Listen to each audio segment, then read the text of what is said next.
Kita tahu bahwa Allah Subhanahu wa taala telah memilihkan kepada kita waktu-waktu yang sangat istimewa. Salah satu waktu yang sangat istimewa bagi seorang mukmin adalah waktu sahar.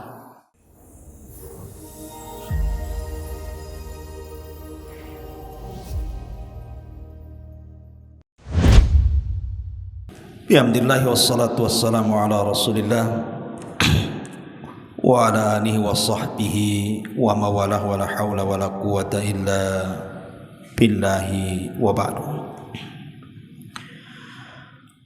Alhamdulillah, segala puja dan puji hanya milik Allah Subhanahu wa taala. Salawat dan juga salam tahdiahkan kepada Rasul kita Nabi besar Muhammad sallallahu alaihi wa ala alihi wasallam. Alhamdulillah, di siang hari ini kembali kita bisa duduk bertalabul ilmi di Masjid Nidaul Ilmi. Dan pembahasan di siang hari ini kita akan membahas tentang keajaiban 1 jam sebelum waktu subuh. Ma'asyiral muslimat yang dimuliakan Allah Subhanahu wa taala, kita tahu bahwa Allah Subhanahu wa taala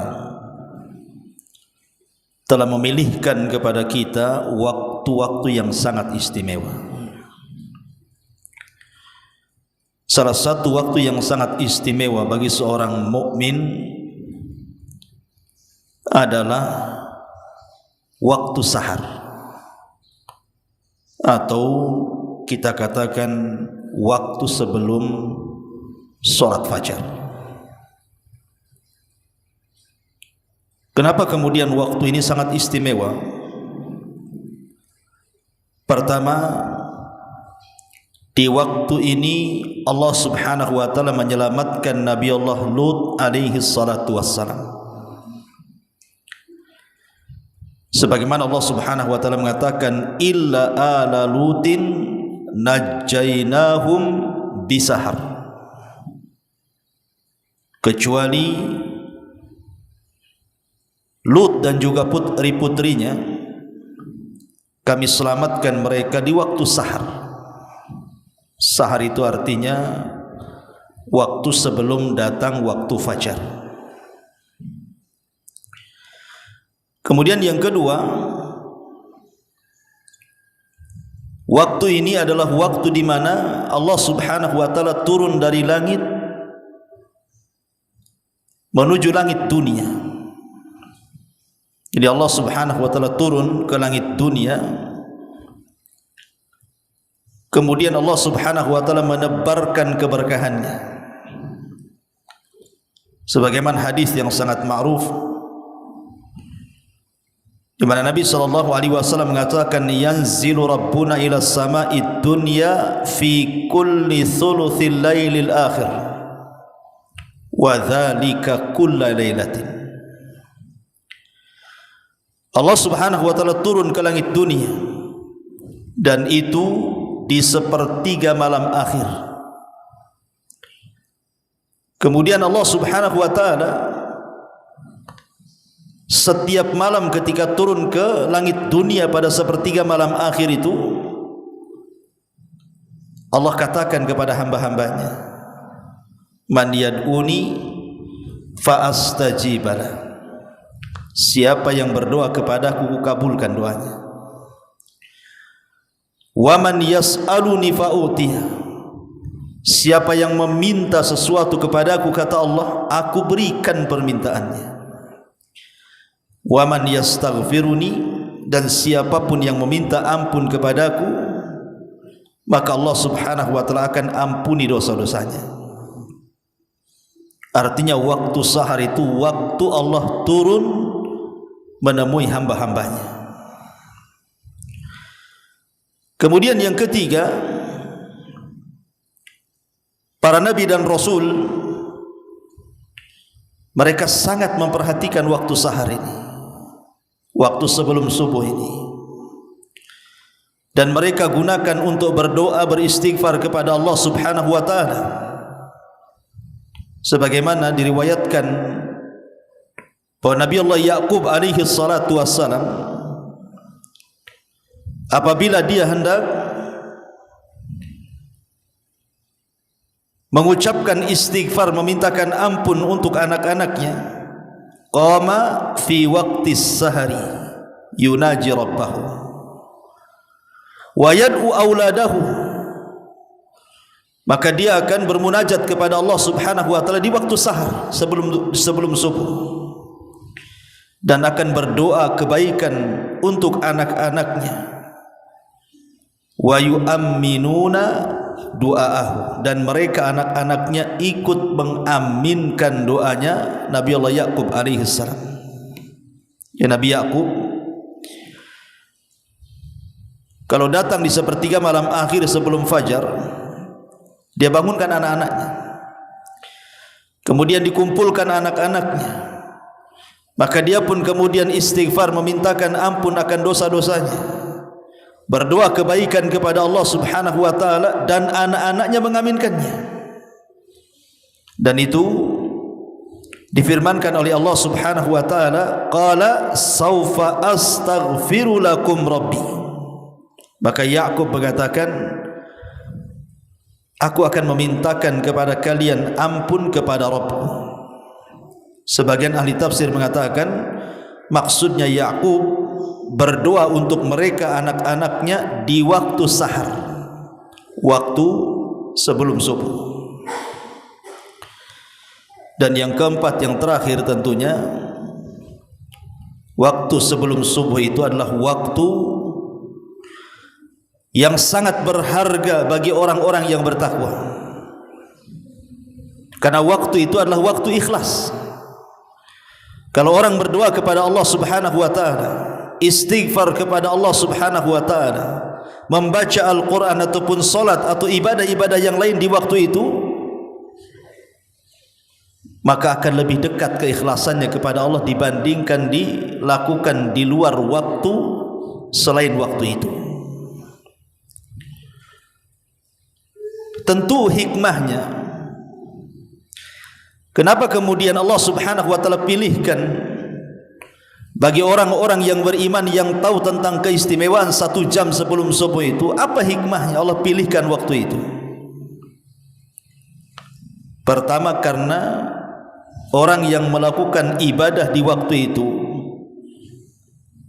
as'ab, sangat sulit sekali. Jadi orang yang melakukan ibadah 1 jam sebelum subuh itu sesuatu yang sangat sulit, karena waktu itu adalah waktu di mana manusia sedang beristirahat, di waktu manusia sedang terlelap-lelapnya tidur, enak-enaknya tidur, mimpi-mimpinya tidur. Tiba-tiba kemudian dia sengaja membangunkan dirinya untuk menghadap Allah Subhanahu wa taala di waktu yang sangat mulia itu. Kemudian yang kedua, hikmahnya karena ibadah di waktu itu, tadi saya sudah katakan, aktsaru safaan min ghairihi, lebih banyak ikhlasnya dibandingkan yang lainnya. Dan secara kaidah kata para ulama, orang yang beribadah di waktu manusia sedang lalai, maka nilai ibadahnya besar di sisi Allah Subhanahu wa taala. Saya ulangi, sebuah ibadah yang dilakukan oleh kita di waktu manusia sedang lalai, maka ibadah itu bernilai tinggi di hadapan Allah Azza wa Jalla. Sama kalau kita cerita tentang sholat duha. Kenapa sholat duha itu ibadah yang mantap, ibadah yang luar biasa, sampai dikatakan ibadahnya orang-orang yang bertobat, sholatul awabin. Karena memang di waktu duha itu manusia sedang sibuk-sibuknya mengejar dunia. Tiba-tiba dia keluar dari kesibukan manusia kemudian menghadap Allah Subhanahu wa taala. Sama juga orang yang beribadah di waktu sebelum subuh. Manusia sedang lalai terlelap tidur tuh, tiba-tiba kita bangun hanya untuk menghadap Allah Subhanahu wa taala, maka bernilai pahala besar. Karena ibadah di waktu-waktu manusia sedang lalai. Itulah kemudian kenapa Allah Subhanahu wa taala pilihkan waktu bagi seorang mukmin untuk bermunajat kepada Allah Subhanahu wa taala. Ma'asyiral muslimat yang dimuliakan Allah Azza wa Jalla. Adapun keajaibannya, keajaiban 1 jam sebelum subuh ini. Ma'asyiral muslimat yang dimuliakan Allah Azza wa Jalla, saya yakin saya, ibu-ibu atau siapapun yang hidup di dunia ini pasti pernah mengalami atau sedang mengalami ujian dan cobaan. Entah ujian kesehatan, entah ujian dari keluarga, pasangan, anak-anak atau orang tua, entah ujian ekonomi, entah ujian dari tetangga ataupun manusia yang lainnya, atau ujian dalam berdakwah, atau ujian dalam mengarungi rumah tangga, atau ujian mungkin karena faktor ekonomi, hutang banyak di mana-mana. Saya kira semua manusia mengalami perkara-perkara ini. Tapi yakin bahwa 1 jam sebelum subuh bisa menyelesaikan semua penderitaan yang kita alami ini. Karena 1 jam sebelum subuh itu ada keajaiban yang luar biasa. Kalau kita yakin, dan harus yakin. Ma'asyiral muslimat yang dimuliakan Allah Azza wa Jalla. Oleh karena itulah maka siapapun yang merutinkan ibadah-ibadah yang akan saya sebutkan ini, kalau ibu merutinkan ibadah-ibadah yang saya akan sebut 1 jam saja sebelum subuh ini, maka kesulitan apapun yang kita hadapi di dunia ini, insya Allah, yakin kita, Allah akan mengurai sedikit demi sedikit, dan akhirnya Allah akan ganti kesulitan itu dengan kemudahan, penderitaan dengan kebahagiaan, kesulitan dengan kemudahan. Ma'asyiral muslimat yang dimuliakan Allah Subhanahu wa taala, kenapa demikian? Kok bisa 1 jam sebelum subuh itu bisa menguraikan setiap permasalahan kita itu? Apa rahasianya? Bu, Allah Subhanahu wa taala itu Maha tahu. Dia tahu kesulitan kita, kesulitan saya, kesulitan ibu, kesulitan siapapun yang hidup di dunia itu. Allah Maha tahu. Tidak ada yang tersembunyi bagi Allah Subhanahu wa taala. Oleh karena itulah maka Allah Subhanahu wa taala berikan waktu itu untuk bermunajat, di mana Allah Subhanahu wa taala akan datang pada 1/3 malam akhir, turun ke langit dunia, kemudian menawarkan kekuasaannya, keperkasaannya, kekayaannya, ampunannya dan rahmatnya kepada kita semuanya. Makanya Allah Subhanahu wa taala berfirman kepada hamba-hambanya, "Man yad'uni fa astajibala." Siapa yang berdoa kepadaku, siapa yang berdoa kepadaku pasti kukabulkan. Kalau seandainya kita ini bermasalah, boleh jadi mungkin punya hutang banyak, Allah tahu.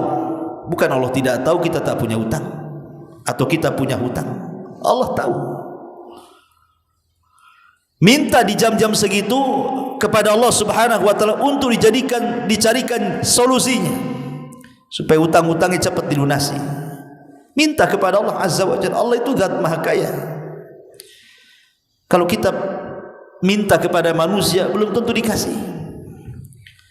Tetapi kalau minta kepada zat yang maha kaya, dipastikan dikasih. Tapi ibu sabar saja dan terus berusaha. Kalau seandainya di antara kita itu ada yang sakit, Allah tahu kita sedang sakit. Tidak mungkin Allah tidak tahu kita sedang sakit. Angkat tangan tinggi-tinggi pada jam-jam segitu itu, minta kepada Allah Subhanahu wa taala agar penyakit kita itu diobati. Minta kepada Allah, ya Allah sembuhkan penyakitku ya Allah. Minta kepada Allah Azza wa Jalla. Itu waktu yang sangat berkah. di sepertiga malam akhir itu. Atau boleh juga mungkin ibu-ibu punya anak-anak yang susah dididik, nakal, melawan, durhaka dan begitu seterusnya. Ibu ingin melembutkan hati anak kita, maka ibu tinggal angkat saja tangan ke langit pada sepertiga malam akhir, minta kepada Allah agar Allah melembutkan anak kita. Allah tahu anak kita itu nakal, Allah tahu anak kita ini durhaka, Allah tahu anak kita ini mungkin susah untuk diperintah. Tidak mungkin Allah tidak tahu, Allah tahu. Lah Allah yang maha tahu itu, Allah menyediakan waktu berdoa kepada Allah. Ya Allah, mudah-mudahan anak saya ini sadar, dapat hidayah, bisa menjadi anak yang soleh dan berbakti kepada orang tuanya. Minta pada waktu itu. Atau boleh jadi mungkin di antara ibu-ibu mungkin ada yang diuji oleh Allah Subhanahu wa taala dengan ucapan manusia. Mungkin ibu tidak tenang, sakit hati, ataupun ibu kemudian merasa dibuli, difitnah, digibah, dibicarakan sampai sakitnya luar biasa. Allah tahu ibu sedang disakiti, dan Allah tahu siapa yang menyakiti ibu. Tinggal angkat ke langit, minta agar Allah berikan hidayah kepada orang-orang yang menyakiti ibu itu, dan Allah berikan kesabaran kepada ibu supaya itu menjadi pahala bagi ibu. Kan begitu harusnya. Coba bayangkan tuh, kesulitan apapun yang kita hadapi di dunia ini, itu bisa diselesaikan dengan 1 jam sebelum subuh. Minta kepada Allah Azza wa Jalla, berdoa kepada Allah Azza wa Jalla, ketuk pintu langit. Coba kalau setiap malam seperti itu, setiap ada masalah kita menghadap Allah, setiap ada kesulitan kita menghadap Allah, setiap ada kesusahan kita menghadap Allah, setiap ada musibah kita menghadap Allah, tidak mungkin Allah Subhanahu wa taala tidak memberikan solusinya. Mustahil. Maka waktu-waktu yang sangat indah ini jangan pernah terlewatkan. Lalu ibadah apa saja? Ada 4 ibadah yang sangat sederhana. Kalau ibu bisa lakukan 4 ibadah ini secara rutin setiap malam, berbahagialah. Yang pertama, ibu bangun, kemudian berzikir, membaca doa bangun tidur, alhamdulillahilladzi ahyana ba'dama amatana wa ilaihin nusyur. Kemudian ibu ke kamar mandi, ambil wudu, kemudian sholat. Ini ibadah yang sangat mulia. Kalau ibu bangun, berdoa selepas bangun, kemudian pergi menuju kamar mandi, kemudian berwudu, kemudian keluar dari kamar mandi, kemudian beribadah kepada Allah Azza wa Jalla, lakukan sholat malam. Bisa 2 rakaat, bisa 4 rakaat, bisa 8 rakaat, atau seperti yang dilakukan Nabi SAW 11 rakaat. Lakukan, karena keajaiban sholat malam ini luar biasa. Keajaiban sholat malam ini luar biasa, di mana Nabi SAW pernah mengatakan, man qama bi ashri ayatin lam yuktab minal ghafilin, wa man qama bi mi'ati ayatin kutiba minal qanitin, wa man qama bi alfi ayatin kutiba minal muqantarin. Siapa yang tegak solat malam, siapa yang tegak solat malam ini, walaupun ibu hanya membaca 10 ayat dalam Quran, maka ibu tercatat dari orang-orang yang bukan termasuk orang-orang lalai. Kalau ibu mau tambah Qurannya dari 10 ayat umpamanya menjadi 100 ayat, maka ditingkatkan derajat ibu, maka ibu menjadi al-qanitin, orang-orang yang betul-betul taat kepada Allah. Subhanallah. Kalau ibu kemudian mau menambah lagi sampai 1000 ayat, maka Allah akan catat minal muqantarin. Ibu memiliki perbekalan yang cukup untuk kematian. Subhanallah. Ya. Walaupun hanya 10 ayat ibu baca dalam solat malam, itu sudah dianggap apa? Terlepas dari orang-orang lalai. Berarti ibu termasuk orang-orang yang taat kepada Allah Azza wa Jalla. Bahkan Nabi SAW mengatakan, ma min ri'in takunu lahu salatun bil laili faghallabahu 'alaiha an-naumu illa kutiba lahu ajru salatihi wa kana naumuhu sadaqatun 'alaihi. Barang siapa yang ada niat ingin solat malam, sama ibu ingin solat malam sepertiga malam akhir, ingin bangun sebelum subuh itu ingin solat malam, Allah takdirkan mata ibu itu mungkin sudah 5 watt ataupun 1000 watt lah ya. Jadi ngantuk keleyang tidur pula lah ibu, bablas, subuh pula bangun. Tapi ibu sudah ada niat ingin solat malam kan bu? Tetap kata Nabi SAW, dicatat bagi ibu itu, tidur ibu itu sebagai sedekah. Tidurnya ibu lah sebagai sedekah, karena sudah ada niat ingin solat malam tuh. Kalau tidurnya orang yang niat solat malam dianggap sedekah bu, macam mana orang yang bukan hanya tidur tapi bangun? Itu kan besar pahalanya. Tidurnya saja ibadah. Bagaimana kalau dia betul-betul bisa bangun di sepertiga malam akhir kemudian melaksanakan sholat, kan luar biasa. Ma'asyiral muslimat yang dimuliakan Allah Subhanahu wa taala. Bahkan Nabi SAW mengatakan, ala adulluka ala abwabil khair, maukah kutunjukkan kepada kalian pintu-pintu kebaikan?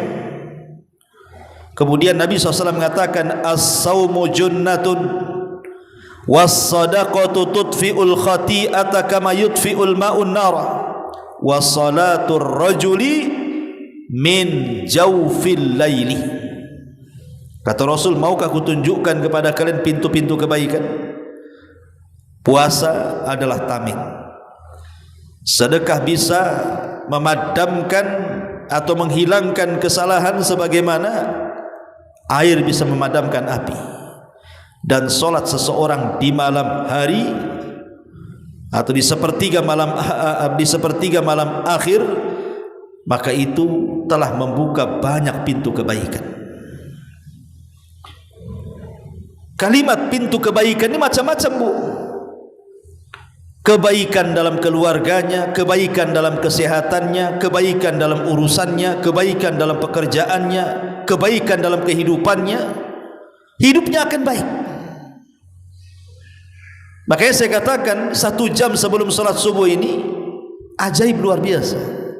Ibu hanya berdiri 2 rakaat sajalah kan begitu, tahajud, itu kebaikannya luar biasa, bisa membuka seluruh pintu-pintu kebaikan dalam hidup kita. Ini yang pertama.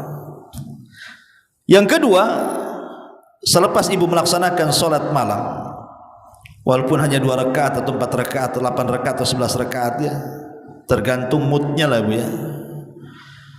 Yang kedua, ibu ambil mushaf,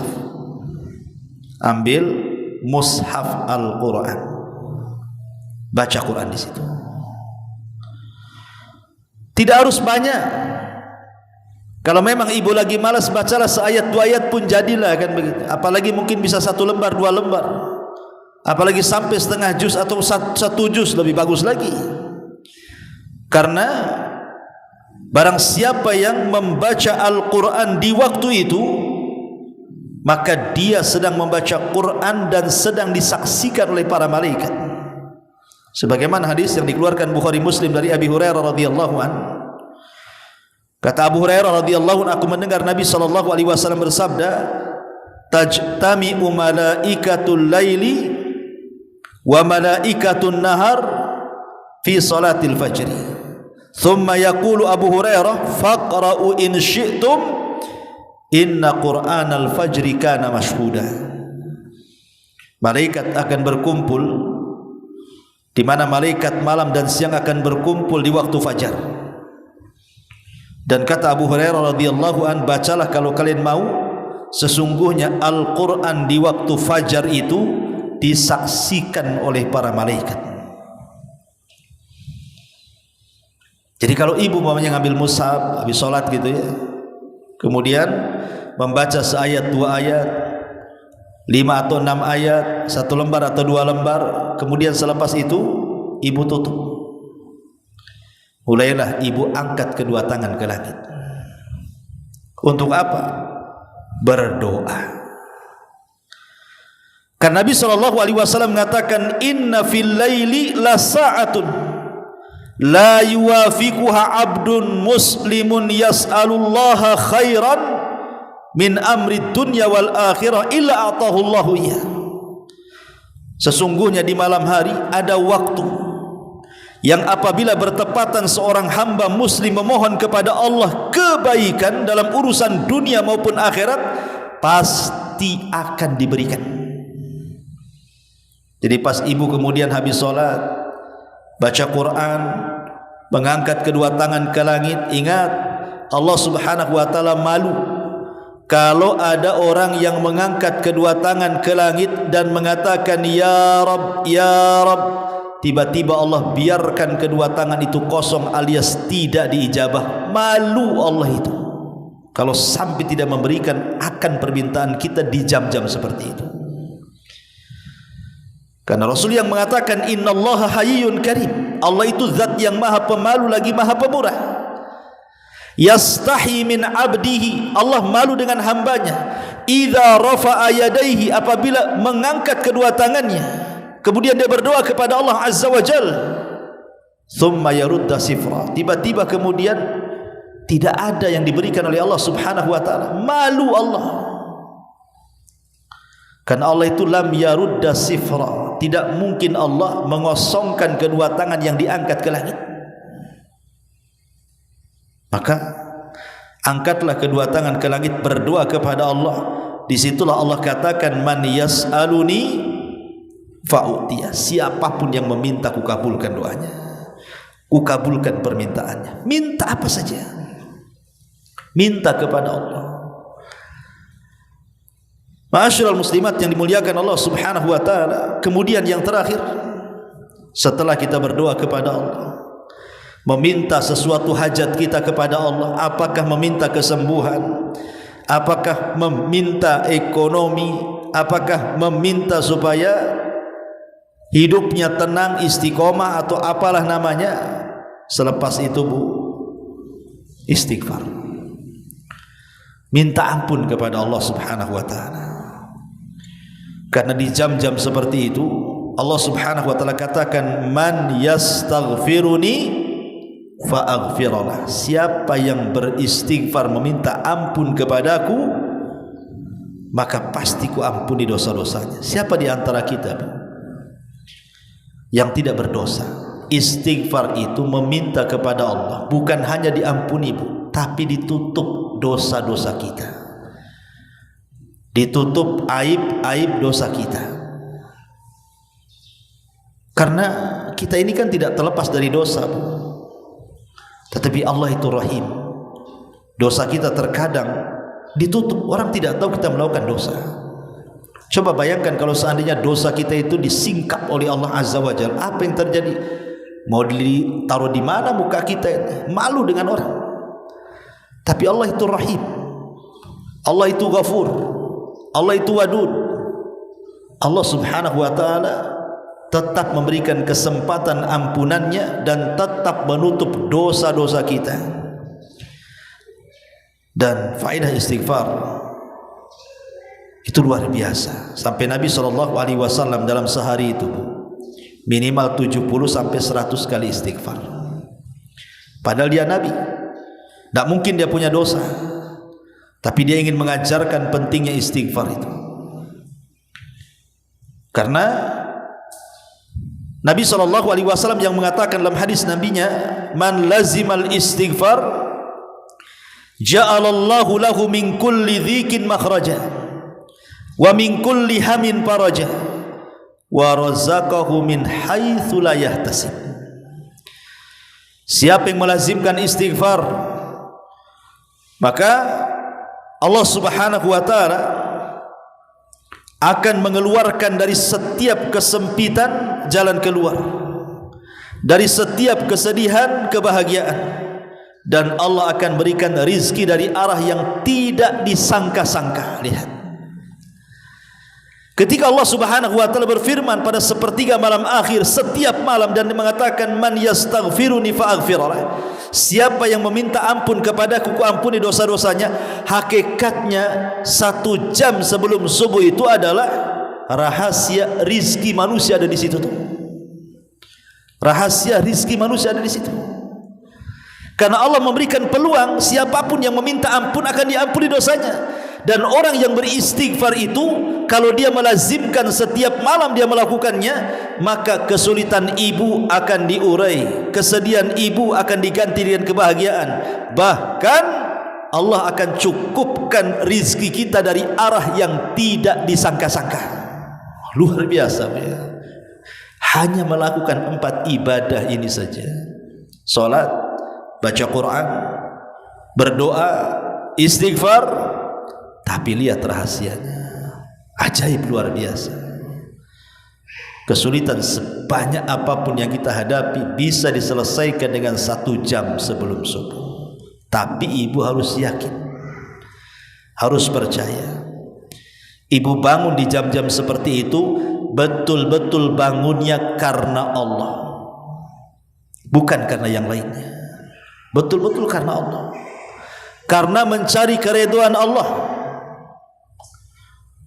karena mencari pahala Allah, mencari surga Allah Subhanahu wa taala. Kemudian ibu melakukan ibadah di jam-jam seperti itu dengan khusyuknya, dengan khudu'nya, dengan merendahkan dirinya kita kepada Allah, bagaikan kita seorang budak kepada tuannya, dengan mengikhlaskan niat kita hanya kepada Allah Azza wa Jalla. InsyaAllah apapun permintaan kita Allah akan kabulkan tuh. Jadi inilah keajaiban 1 jam sebelum subuh. Belum lagi kalau seandainya yang bapak-bapak selesai dia melaksanakan tahajud, kemudian membaca Al-Quran, kemudian dia berdoa, kemudian dia istighfar, dia melangkahkan pula kakinya ke masjid. Maka ketika kakinya dilangkahkan ke masjid, maka Allah Subhanahu wa taala akan memberikan cahaya kepadanya. Basyiril masyaina bin nur, basyiril masyaina fi dhulumatil laili bin nuri tammati yaumil qiyamah. Kasih kabar gembira tuh orang-orang yang berjalan di kegelapan malam di waktu subuh menuju masjid, bahwa mereka akan mendapatkan cahaya yang sangat sempurna kelak pada hari kiamat. Dan orang itu adalah orang yang terhindar dari ikatan syaitan.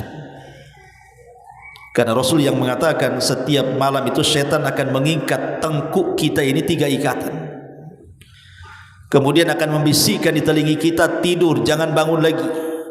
Apabila kita bangun kemudian kita berzikir kepada Allah, maka hilang 1 ikatan. Kalau kita berwudu maka hilang 2 ikatan. Kalau kita solat maka hilang 3 ikatan. Ketika itu dia menjadi orang yang paling bersih hatinya, dan masa depannya akan cerah dan tidak ada suram. Tapi sebaliknya orang yang jarang bangun di waktu subuh, bangunnya jam 7, jam 8, jangan cerita solat subuh, cerita solat malam, subuh pun tidak gitu ya, maka orang ini hatinya buruk. Dan pasti akan banyak masalah yang tidak tahu masalah itu datang dari mana. Selesai 1 masalah, kadang-kadang belum selesai datang masalah yang lain, masalah yang lain, masalah yang lain, sampai hidupnya dipenuhi dengan masalah demi masalah. Kenapa?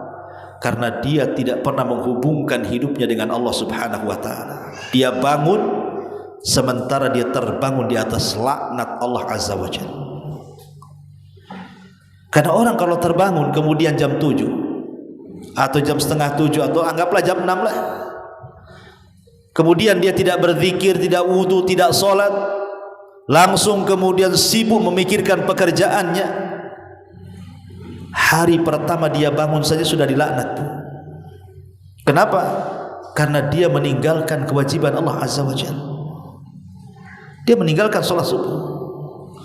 Tapi kalau ibu kemudian bangun, berzikir, kemudian berwudu, kemudian tahajud, kemudian berdoa, kemudian istighfar, kemudian sholat subuh, kemudian selepas sholat subuh ibu tidak tidur sampai terbit matahari, apalagi sampai kemudian berzikir dan baca Quran sampai waktu syuruk, kemudian sholat syuruk, selain pahalanya sama dengan haji dan umrah secara sempurna, maka hati ibu pun akan dibersihkan oleh Allah dan mampu menyelesaikan banyak masalah.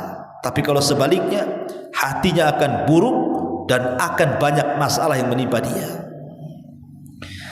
Masyaallah muslimat yang dimuliakan Allah Azza wa Jalla, inilah diantara keajaiban yang disebutkan para ulama 1 jam sebelum subuh. Taib, sampai di sini kita buka tanya jawab. Silakan kalau ada yang mau bertanya. Iya.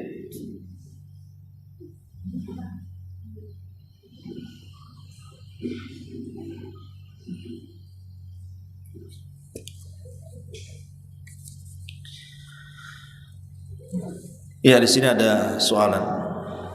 Jika kita sudah sholat witir setelah isya, lalu kita terbangun di sepertiga malam, berapa rakaat sholat yang boleh dilakukan dan apakah ditutup dengan witir lagi?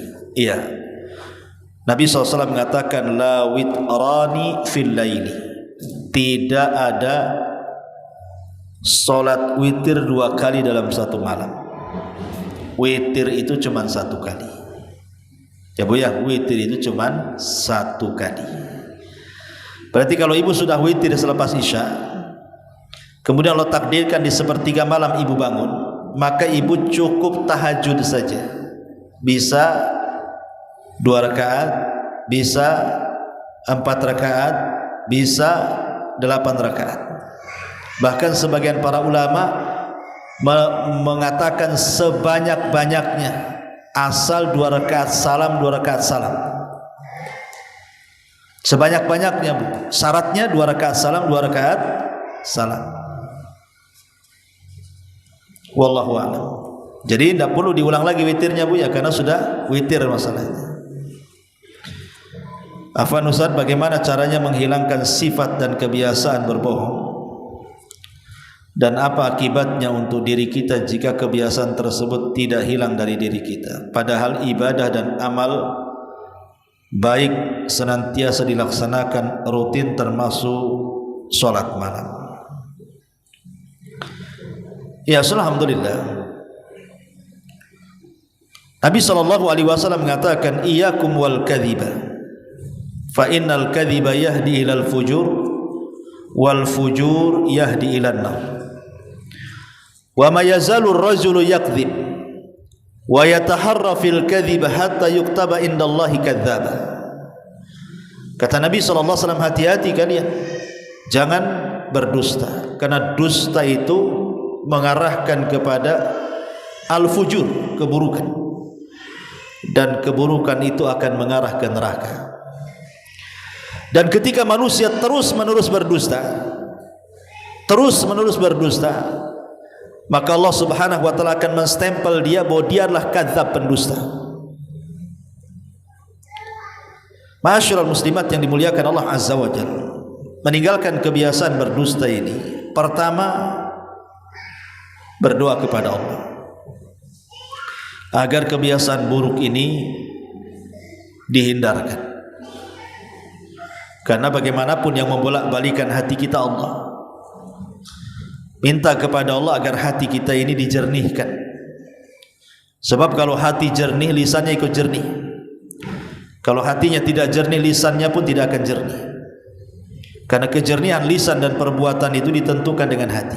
Minta kepada Allah agar hati kita dijernihkan. Kemudian yang kedua, jangan biasakan berdusta. Lihat akibat-akibat orang-orang yang berdusta pada hari kiamat. Nabi SAW pernah dihantar oleh malaikat dan diperlihatkan azab kubur. Kemudian ada satu orang yang kemudian diterlentangkan, kemudian dirobek dengan pisau dari mulutnya sampai ke tengkuknya sebelah kanan. Kemudian setelah itu dirobek lagi dari mulut ke tengkuknya sebelah kiri. Ketika sebelah kiri kemudian dirobek, sebelah kanan sudah balik lagi. Ketika pindah ke sebelah kanan, sebelah kiri sudah balik lagi. Dan begitu seterusnya sampai dia merasakan azab. Kemudian Rasul mengatakan, "Ma hadza?"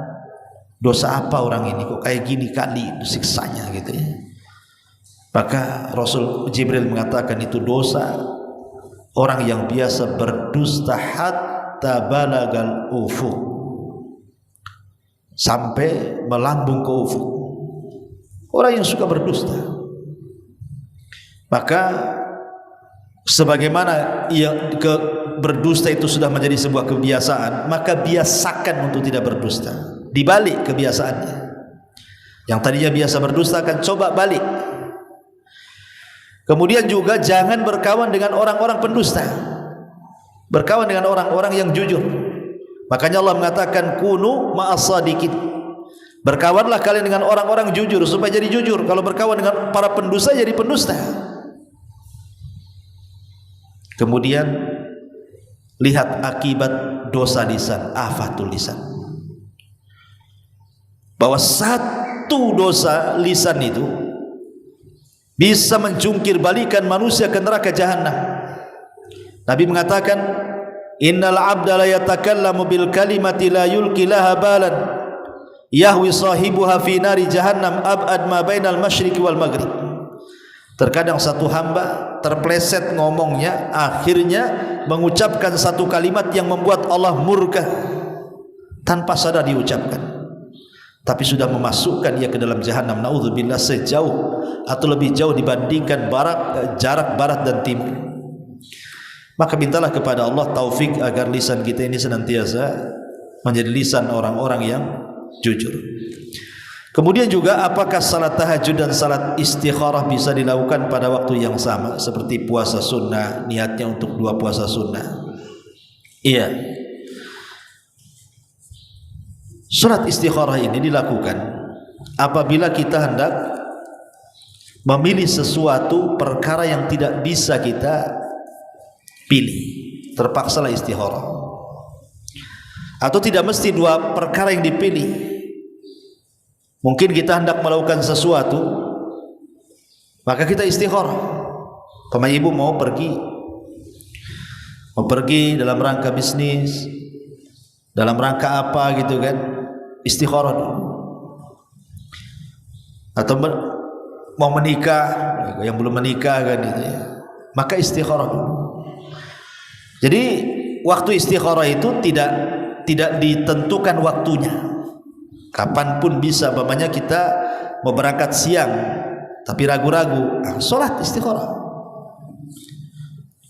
Jadi intinya bahwa sholat istikharah itu berbeda dengan sholat malam. Karena sholat istikharah sebabnya karena ada sebuah hal yang harus dipilih oleh dia. Sementara sholat malam ini kan murni ibadah. Dia ingin bermunajat dengan Allah Subhanahu wa ta'ala tengah malam dan ingin mengambil keutamaan waktu. Dan saya akhiri ceramah saya ini dengan satu kisah. Pernah saya kisahkan juga di sini. Tentang kisahnya siapa? Zubaidah. Zubaidah ini istri daripada siapa? Harun Ar-Rasyid. Ketika Zubaidah dan Harun Ar-Rasyid ini sedang melaksanakan haji,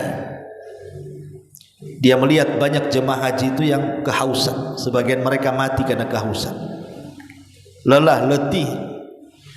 Kalau ada air, walaupun tak ada makanan, itu masih bertahan hidup, Bu. Tapi kalau ada makanan tak ada air, sama aja bunuh diri, Bu. Jadi banyak orang yang mati di zaman itu, orang yang haji itu.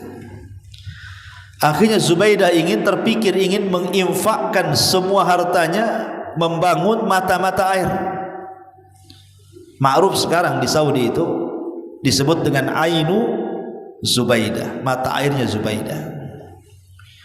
Sehingga banyaklah setelah kemudian dibangun dengan dana pribadi dia, entah berapa triliun lah kalau zaman sekarang ini. Kemudian dibangunlah di beberapa titik yang dilewati oleh manasik haji, dibangun di situ sumur. Entah berapa ratus sumur gitu yang dibangun oleh Zubaidah ini, dan menghasilkan dengan keberhasilan yang gemilang sehingga tidak ada satu penjemaah haji yang kehausan lagi. Ketika Zubaidah sebelum meninggal, maka dia bermimpi. Mimpinya dipanggil oleh Allah Subhanahu wa ta'ala. Setelah dipanggil oleh Allah Azza wa Jal, tiba-tiba sumringah Zubaidah ini senyum, tertawa, tertiwi gitu kan. Ditanyalah, "Ya Zubaidah, apa yang membuat anda tertawa, tersenyum, bahagia?" Maka dia mengatakan, "Ghafarallahu li." Allah telah mengampuni dosa-dosaku, katanya. Aku barusan menghadap Allah dan Allah telah mengampuni dosa-dosaku. Maka orang mengatakan, apakah lantaran amalmu yang luar biasa membuka mata-mata air sehingga jemaah haji banyak yang minum sehingga tidak lagi ada orang yang haji mati gara-gara kehausan? Kata Zubaidah, "Al-ainu wa mal ainu." Urusan mata air bukan urusan mata air. Bukan karena saya buat sumur sana sini untuk jemaah haji, bukan itu, karena bukan itulah Allah mengampuni dosaku. Lalu karena apa? Maka Zubaidah mengatakan, "Ghafara li Rabbi bi raq'ataini fi jawfil laili uhafidhu 'alaiha." Kata Allah mengampuni dosa-dosaku karena aku senantiasa menjaga 2 rakaat yang tidak pernah aku tinggalkan di tengah malam. Itulah tahajud. Dengan itulah Allah ampuni dosa-dosaku. Terkadang perkara remeh, justru itu penyebab orang masuk surga.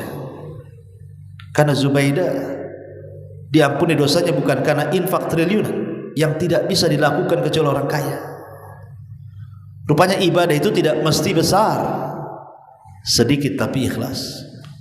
Itu lebih baik daripada banyak tapi riya. Karena biasanya ibadah tengah malam itu, Bu, itu ibadahnya orang ikhlas, Bu. Mau riya sama siapa? Apalagi di zaman dulu kan. Kalau zaman sekarang potensi riya ada kan itu, karena sudah ada medsos, Bu kan. Sengaja ibu hidupkan IG, Facebook, YouTube, kemudian live.